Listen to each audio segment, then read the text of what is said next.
Assalamualaikum warahmatullahi wabarakatuh. Dan sana podcast Yajo. Kali ini kita kembali indoor setelah hampir 2 minggu kita di stadion untuk mendukung perjuangan Persikopa. Nah, tamu saya kali ini tidak jauh-jauh dari dunia sepak bola, masih kita akan bahas dunia sepak bola dengan salah satu sosok di balik Persikopa yang pernah berkiprah sebagai pemain di Liga Indonesia dan juga di timnas. Ya, siapa lagi kalau bukan putra asli Pariaman, Alan Marta. Oke, Coach, apa kabar Coach? Alhamdulillah baik. Nah, sebelum kita membahas tentang Persikopa bersama Coach Alan, kita langsung aja nih Coach. Ya. 2007 atau 2008 waktu pertama kali masuk ke timnas. 2007. 2007. Timnas Saya U16. masih ingat di Lebak Bulus Ya. lawan apa itu, dia cetak gol Vietnam. Lawan Vietnam ya. Ya, itu awal sebelum ke SAD Uruguay ya Coach ya. Stadionnya udah nggak ada lagi Ya, sekarang. Bulus. stadion tinggal kenangan. Kenangan. Sudah diratakan. Jadi MRT. Oke. Tentang SAD Uruguay itu. Ya. Kita langsung saja lah. Soalnya saya menarik ini dari cerita Alvin Tuasalamoni dan Samsir Alam. Ya. Waktu di Uruguay, Coach kan Ya. angkatan pertama. Iya, pertama ya. Angkatan pertama nih ke Uruguay. Heeh. Cerita dari dua orang ini, Heeh. ada perkelahian dengan orang Uruguay ya. Ada. Ada. Dan salah satunya, jangan-jangan ikut terlibat ya. Enggak cuma lihat aja. Soalnya kalau cerita Alvin kayaknya bintangnya itu. Iya, benar. Coach ceritakan Coach, gimana tuh cerita mereka waktu tuh? itu kita tinggal di komplek. Komplek AU. Bukan AL, Angkatan Laut. Berarti Jadi di situ ada tempat kolam renangnya, ada tempat lapangan tenisnya, ada tempat lapangan futsalnya. Ya. Jadi kita sore-sore duduk di situ. Di mana? Kalau di Uruguay kan rasisnya cukup tinggi. Masih rasis Ya, gitu. masih tinggi. Jadi kita main, mereka gangguin gitu kan. Mungkin dikiranya orang Indonesia penakut kan. Nah, dia bilang kan kita lagi main futsal di situ, diteriak-teriakin apa Cino gitu kan. Ya, kan dia bilang gitu. Cina tapi hitam gitu. Ya, rasis. Itu rasisnya itu. Mata kita kan sipit kan. Pertama kan teman-teman diam aja kan. Nah, setelah itu mereka makin rasis. Mulailah Abdurrahman Stalu kan mukul. Sudah pukul, datang semua pemain. Abdul Rahman Stalu itu sekarang TNI kalau nggak salah. Bukan. Oh, bukan ya? Bukan. Oh, itu Abdul Abdul Stalu tahun keempat dia masuk. Tahun keempat ke Uruguay. Jadi kita di situ ya mulai kita situ berantem. Nah, setelah mereka melihat kita begitu, mereka mundur langsung. Takut semua. Dikira kita penakut Indonesia kan jiwanya kalau berantem nomor 1. Jadi siapa yang memanggil teman-teman kata Alvin ada yang manggil, lalu anak-anak datang semuanya. Siapa? Pokoknya kita nongkrong kan itu tuh waktunya sore waktu itu. Kita kan latihan pagi, sore cuman free kan. Jadi kita nongkrong di situ, ada lingkungan kafe juga gitu. Nah, kita nongkrong situ ya pada ikutan semua datang ke situ. Nah, dari cerita mereka itu katanya ini anak jenderal, anaknya tentara. Ya, anak tentara di situ ya. Kan itu kan kompleknya tentara di situ. Jadi penyelesaiannya gimana? Penyelesaiannya ya mereka datanglah ke mereka ke mes ya. Mungkin diselesain sama pelatih. Waktu itu pelatih kita juga ini legendnya di Uruguay. Oh. Alberto Bica, dia pernah juara Piala Dunia antar klub dulu. Oh, dia pernah membawa klub Uruguay nasional ya. Dulu kan juara Liga Champion diadu sama juara Liga Amerika Latin kan, championnya diadu. Nah, sebelum Piala Dunia antar klub masih Toyota. Masih Toyota namanya. Toyota Cup. Nah, setelah itu mungkin ketemu sama Alberto Bica, dia segan, malu dah selesai di situ aja. Sempat sih polisi datang juga. Iya. Ini anak-anak dari Indonesia Timur ini top. Kita kalau nggak digangguin juga nggak bakal ganggu. Mungkin rasis kan udah. Rasis ya. Oke. Nah, itu yang saya mau konfirmasi karena sudah ada cerita dari Alvin sama Samsir. Nah, Coach, mengenai Samsir. Dia pernah ngaku ditanya duet yang dia senangi selama di SAD, selama bermain di timnas waktu itu, katanya Alan Marta katanya, duet sehatinya. Nah, komentar Coach Alan nih. gimana ya kalau sama secara alam ya dibilang dekat tapi chemistry-nya sih ketemunya di lapangan. Sering ngobrol di luar ada pasti. Mungkin ketemunya di dalam lapangan chemistry-nya cocok gitu. Jadi di antara yang berdua, Coach Alan dengan Samsir, siapa yang melayani siapa gitu? Siapa yang lebih banyak? Sama-sama aja sih, gantian aja. Oke, berarti Kadang saya yang asis, Alam yang golin. Kadang Alam yang asis, saya yang golin gitu aja. Alam yang golin. Iya. Oke. Nah, ini pasti banyak kenangan di Uruguay yang berapa tahun, Coach? 3, kalau saya 3. 3 tahun, berarti bukan waktu yang singkat gitu ya. Lama gitu. Nah, apa saja kegiatan selama di Uruguay, Coach? Selain latihan itu pasti. Sekolah gimana? Sekolah di situ lebih difokuskan ke sekolah berbahasa Spanyol, kita di situ diajarin. Kalau sekolah kita kan dititipin di Ragunan. Nanti kita kan sekolahnya dulu kan dibilangnya online kan. Dulu situ nggak dikasih buku, kita belajar di situ. Nanti kalau orang ujian kita juga ujian didatangin guru dari Ragunan, dari Jakarta buat kita ujian juga di situ. Berarti sekolah tetap nomor 1 juga tinggal. Kalau nggak salah itu waktu sudah SMA ya? Udah SMA. Ini tingkatannya. Nah, setelah 3 tahun seperti Samsir kan kalau nggak salah pernah di Peñarol. Ya, Peñarol. Penyebutannya aja. Peñarol. Coach yang paling paham penyebutan Peñarol. Peñarol. Kemudian Alvin kalau nggak salah langsung ke Vice Belgia kan. Nah, kita juga pengen tahu nih Coach Alan kan juga rajin cetak gol waktu itu. Saya lihat itu yang pertandingan yang U16 waktu Lebak Bulus sama yang Piala Asia U19 di Bandung. Yang di Jalak Harupat. Iya, Jalak Harupat Bandung. Pas lawan Australia itu hampir kita lolos juga. Ya, kalau gol sama saya bikin juara gitu. Lolos kita Piala Asia. Saya nonton waktu itu, nonton di TV. Nah, ada nggak Coach tawaran dari klub di Uruguay atau di sekitar Amerika Latin gitu? Nggak ada sih.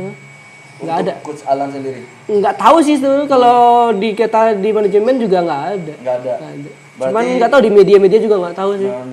Berarti memang langsung ke Indonesia setelah. Ke Indonesia setelah dari Uruguay Indonesia. Langsung ke Indonesia ke Persija. Nah, kenapa?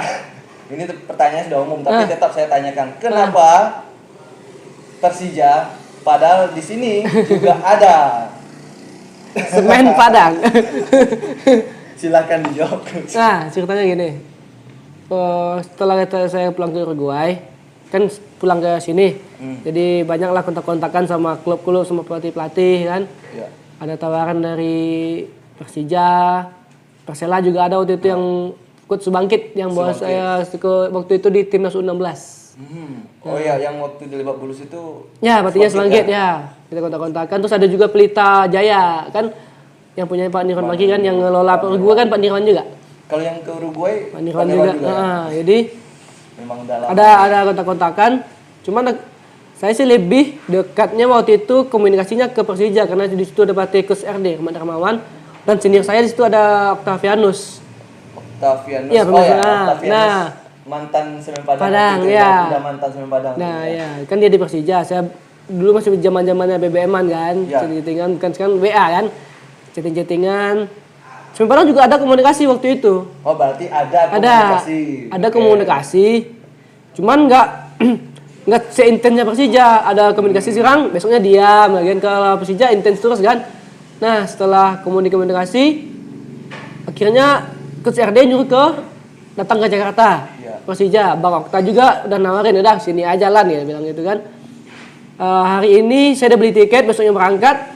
Semen Padang baru nelfon. Semen Padang baru nelfon, dia bilang kan ke Semen Padang kalau mau ke Inarung besok kita nego buat ke U21 dulu, dia bilang gitu kan. Tapi dengan Persija udah disediakan tiket. Gimana kalau kita tolak Persija, etika kita gimana? Yang duluan siapa gitu kan? Cuman orang menilai, dia bilang saya nggak mau ke Semen Padang. Bukan begitu ceritanya. Ini klarifikasi nih. Karena waktu itu banyak yang bilang kan. Kok nggak ke Semen Padang? Mentang-mentang udah timnas gitu kan. Ini klarifikasinya langsung. Bukan nggak mau ke Semen Padang, tapi Semen Padang telat tawarannya. Besok udah berangkat ke memastikannya. ini udah beli tiket nih besok buat besok ke Jakarta kan. Nah, hari ini juga Semen Padang nyuruh besok ke Mes buat nego. Ya Selain gimana? ini coach, selain karena Persija itu ngotot, apa yang membuat coach langsung akhirnya memutuskan oh ya Persija? Pertama faktor pelatih. Pelatih coach RD. RD ya. Oke. Dari pemain mungkin Pemain ya sebenarnya sih bukan masalah pemainnya di situ, ada legend-legend semua kan yang kayak Bambang Pamungkas, Ismet Sofian. Bukan, cuman buat bantu loncatan aja dulu sebenarnya. Tapi batu loncatannya itu langsung klub yang wah Ya. ya Persija nggak bisa kita ini Iya. pandang Sebelah mata. ya. Iya. Karena selalu kalau udah liga mulai pasti itu bursa juara, nah pasti Persija Persija, ada. iya. Nah selama di Persija coach, Hmm. karena saya penggemar BP. Ya. Nah BP seperti apa orangnya coach? Wis, kalau BP kalau buat profesional memang top lah pokoknya. Dia banyak ngajarin panutan, kalau buat di lapangan dia selalu jadi panutan, jadi contoh buat pemain-pemain muda. Dia selalu ngasih masukan. Kalau kita salah dia kasih tahu.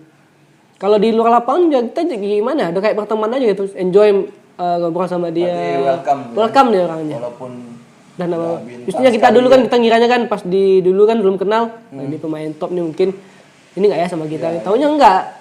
Baik juga orangnya. Nah dia kan kapten juga tuh, Ya, kapten di Persija. ya. Nah, anggapan pemain asing kan di Persija pasti ada pemain asing. Kaptennya BP. BP orang Indonesia asli gitu. Mereka ke BP gimana? Atau BP memang karismanya itu bukan hanya dilihat dari pemain Indonesia saja. Iya, iya. Pemain asing juga bagaimana melihat BP? Respect sama dia. Respect sama BP ya. BP. Tahu ini. Tahu BP semua lah siapa sih BP gitu. legendnya Indonesia gitu ya. BP juga banyak ngajarinnya apa ya? Bantunya di lapangan kalau finishing kayak gini, kalau bikin gol kayak gini gitu, diajarin sama dia. Pergerakannya kayak gini gitu. Nah, pas di awal-awal Persija coach, itu langsung di senior atau di Langsung di senior. Langsung di senior ya. Heeh. Langsung di senior. Berapa tahun di Persija coach? Di Persija 2,5 musim waktu itu. 2,5 musim. Setelah itu ke Ke Sriwijaya. enggak sempat ke IPL dulu. Dulu kan Liga IPL. pecah, IPL. Ke Kalteng Putra. Kalteng Putra. Kalteng Putra cuma berapa bulan ya? 6 bulan gitu. Kalteng Putra Setelah waktu itu 6 bulan namanya kerja Edi Simon waktu itu. asing, Bukan lokal. lokal. Heeh. Nah, cuma 6 bulan karena kan IPL waktu itu kan nggak jelas. Nggak jelas. Setelah puasa istirahat, saya pulang ke sini. Ya. Udah minta keluar sih dari ada di Kalteng itu ada sesuatu lah yang membuat saya nggak mundur dari tim itu pokoknya kan. Nah saya pulang tanpa klub nih pas bulan puasa, dulu kan masih zamannya Twitter masih bisa enak dilihat kan. Twitter terus di ini saya baca kalau Sriwijaya U21 mau ngontrak pelatih Subangkit. Oh, ini lagi dengan coach Subangkit. Nah, setelah itu saya komunikasi sama coach Subangkit, ya makanya Om dulu kan. Om katanya ke Sriwijaya, ya dia bilang kan. Ya udah, aku bilang aku masih 21 nih Om gitu kan. Aku juga lagi nggak ada klub gitu kan, masih bisa aku main 21 nih. Ya udah dia balas, ya udahlah tunggu kabar aja dia bilang kan. Setelah itu seminggu mau lebaran disuruh banget ke sana. Saya bilang, Om, gimana kalau nggak setelah lebaran aja gimana? Enggak, udah telat kan kalau kamu setelah lebaran ke sini nggak ada waktu lagi dia bilang. Oke, berarti coach Subangkit yang bawa lagi ya. Dia yang pelatih yang percaya sama saya lah. Di Sriwijaya berarti memulai di U21. U21 ya, nggak ada pilihan lain kan. Berapa lama? Buat bantu loncatan kan juara U21 waktu itu. Iya. Yang Di cuman berapa bulan gitu, 3 bulan kalau nggak salah. Ya, ISL U21. U21 ya. ISL U21. Sriwijaya yang juara. Iya, satu. Dengan coach Subangkit. Ya. Nah, setelah itu promosi Naik ke senior kan? Ya, ke senior lagi. Oke, coach. Nah, Subangkit lagi pelatihnya kan. Oke. Nah, sempat semusim di Sriwijaya. Masih ada Gams. Belum, udah nggak ada. Oh, udah pindah ke udah pindah Arema semua. mungkin Ya, udah pindah semua. Siapa waktu itu yang Apa? di Sriwijaya? Di Sriwijaya waktu Yang itu tinggal pemain itu waktu itu Kone, Lancin Kone. Oh, Lansin Kone. Ya. Monario sempat sebentar tapi udah pindah lagi waktu itu. Oh, sempat juga bersama Ya, Ponario. Mas Waktu Ponario. Persija ada Ponario juga? Enggak. Oh, enggak ya. Enggak. Oke. Mm-mm. Berarti ya, udah dapat ilmu dari berbagai ini ya, senior-senior. Banyak dapat lah. Senior-senior. Oke, coach. Di Sriwijaya berapa lama coach? 2 musim. 2 musim juga. Setelah Subangkit, Bini Dolo. Wah, coach. Bini Dolo, setelah Bini Dolo, dah tuh aku pindah ke Kalteng Putra lagi. Kalteng Putra, Liga 2. Liga 2. Yang waktu itu liga terhenti, mulai lagi yang ISC itu namanya. Oh, yang kita kena ban. Ya kena bench FIFA ya. FIFA ya, 2015. Oke. Nah, terakhir bermain di level profesional di Liga Indonesia itu di klubnya apa? Ke Persikat Depok waktu itu. Persikat Depok. Liga 2. Iya, Liga 2. Nah, sekarang kan coach seorang pelatih nih. Ya. Di Persikopa Pariaman. Iya. Kapan coach mengambil lisensi? Kalau ambil lisensi pelatih waktu baru tahun ini. Tahun ini. Ya. Berarti masih apa itu? CFC. Iya, CFC diploma. Bedanya kalau dari PSSI ada juga atau memang Ya, PSSI langsung. PSSI berarti aja sama AFC. Oh, Ya. oke. Berarti itu levelnya gimana coach? Setelah C berarti setelah C ke B baru ke A waktu itu. BA. Kalau yang untuk pelatih Liga USL itu A. Yang A ya. AFC sekarang buat Liga 2 aja, kalau Liga 1 A Pro namanya. A Pro. Ya, Pro. Oke. Nah, target nih coach. Kan sudah sekarang nih pelatih nih. Sudah ada C-nya. Target terdepan yang terdekat. Kalau ada waktu ngambil B mau ambil B nanti. Ambil B, ya. Dimana kemarin ikut yang C-nya itu di mana Di Padang kemarin. Di Padang ya. Di Padang. Oh, yang sempat ramai kemarin itu. Ya. Pelatih. Siapa aja coach dari lettingan coach mungkin yang Ada Bang nggak ada Bang Rudi doang, Semen Padang. Bang Rudi doang, Semen Padang, terus Gitra Ajo. Gitra Ya, kita juga ambil ya. Itu ya pemain liga waktu itu yang ngambil. Engki Bang Ki udah AFC dia. Udah duluan ya. Betul. Ya, baru dia.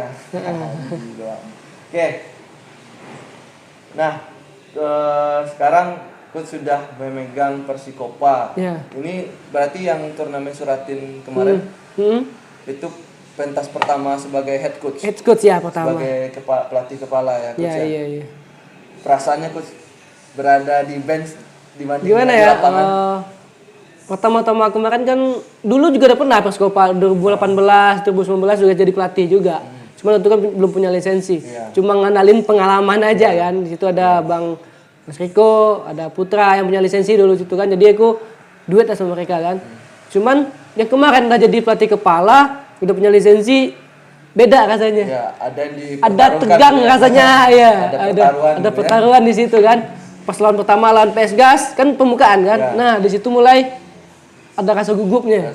Ada gimana ya? Dulu sebagai pemain kalau mau main besok tidur aja gitu kan. Kalau sekarang mau malam mau tidur mikir dulu kan. Tulis dulu apa yang kita bikin besok, apa yang bikin strategi besok. Sampai nggak usah tidur bisa kayak gitu. Berarti nggak mudah jadi. Nggak mudah. Beda. Kalau pemain kan kalau bertanding berpikir, ya. Sedang bertanding pikir, ya, setelah bertanding masih berpikir juga. Ya. Oke coach. Oke, kearifan lokal di Pariaman. Iya. Suara motor. Oke. Coach kan berposisi sebagai penyerang. Ya. Filosofi melatihnya apa?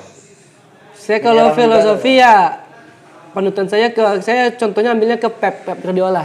Berarti possession kan lihat sendiri kan pas Copa U17 bermainnya kayak gimana gitu kan. Itu saya bikinnya tuh waktu 4 bulan. Saya ngajarin pemain bermain bola itu dari bawah. Jangan suka main bola dari kiper ke long pass, enggak. Saya pernah dengar ucapan Guardiola, semakin cepat bola kalian tendang ke lawan, bola itu semakin cepat lagi balik ke kita. Ya kan? Akan kena serang lagi. Kadang entah kiper long pass dapat lawan kita kena serang lagi. Nah, dia bilang alhamdulillahnya saya dapat pelatih selama di liga kayak KSRD, filosofinya sama. Rudi Eka Prembadai sekarang pegang timnas wanita. Itu filosofinya sama. Ya, dia bilang bermain harus bola dari bawah. Kuasai bola selama-lama mungkin. kiper pun pasti milih kiper yang juga bisa Nah, aku juga pilih kiper yang bisa build up. Kalau kiper nggak bisa build up, saya nggak pilih. sedikit-sedikit tahu juga lah istilahnya. Build up serangannya dari kiper. Ya, kalau kiper nggak bisa build up, walaupun dia pinter gimana, saya nggak bisa pakai. Iya. Gimana kalau kita main build up kalau kiper nggak bisa build up? Pep Guardiola di GT kan udah berapa dia coba. Sampai Claudio Bravo, Johat aja dia buang kan karena nggak bisa build up. Build up-nya Nggak bisa, nggak pakai kan. Sekarang save-save-nya banyak. Nah ya, sekarang Anderson dia bisa build up, nah cocok sama Guardiola kan. Kalau formasi coach Formasi lebih suka ke bisa 2-4-3-3 apa 4-2-3-1. 4-3-3 ya. Tergantung materi pemain sih, kalau bisa pernah juga cuman pas Copa 17 ini dicoba pakai 3-5-2 tapi flop kayaknya. Nggak connect jadi. Ya. Oke. Nah, coach, nah ini yang masih berhubungan dengan kepelatihan nih. Ya. Coach kan penyerang nih.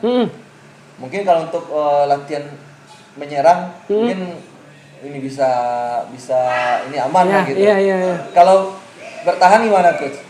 Kalau bertahan ya Ada bedanya nggak ada? bedanya gapnya ada, nggak? cuman saya kebalik lagi. Hmm.